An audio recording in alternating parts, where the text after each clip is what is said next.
Now,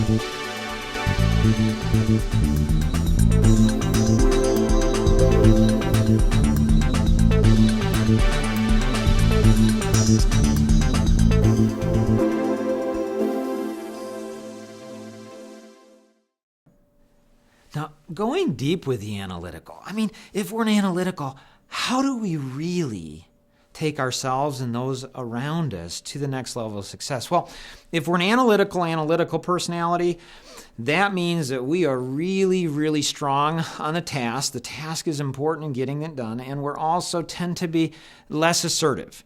And so we want to dot the I's, we want to cross the T's, we want to make sure everything's done properly in order. One of the challenges that we'll have as the analytical is that we'll make mistakes, but we won't know and nobody else will know that we've made them. The mistakes that we'll make is we can often tend to procrastinate. We can put things off. We can think about things far too long. We can not move forward in making decisions because we don't have the data. Now, if we don't move forward in making decisions, we can make a mistake because we lose opportunities, but there's no evidence that we've lost the opportunity. And so the analytical personality can have some challenges where they need to move faster. They need to trust the right side of their brain, their intuition. They need to be willing to make some mistakes. It's okay. It's not going to kill anybody. It's all right. We're fine in doing that. The analytical driver will be similar to that, but they're going to be double focused on the task and they're going to be more aggressive. So they want things done perfect and they want it fast. And so there's going to be some inner conflict between that type of personality. The analytical expressive, this is what we call an inner quadrant personality.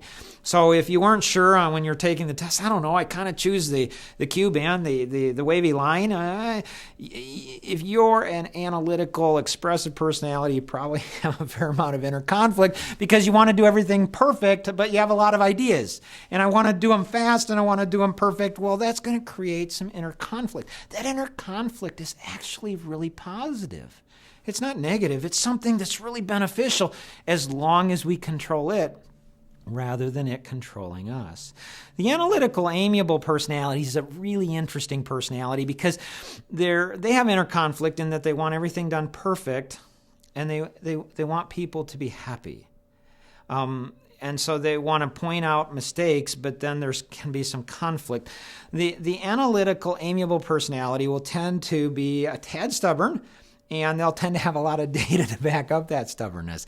Each one of the four types of analytical personalities have wonderful strengths and they have weaknesses. When we understand how to take those strengths within us and within others, it'll change the way we do our business. It's a way change our relationships. It's a way change the way we're selling and marketing to people. We trust that going deeper into the analytical has been beneficial to you today.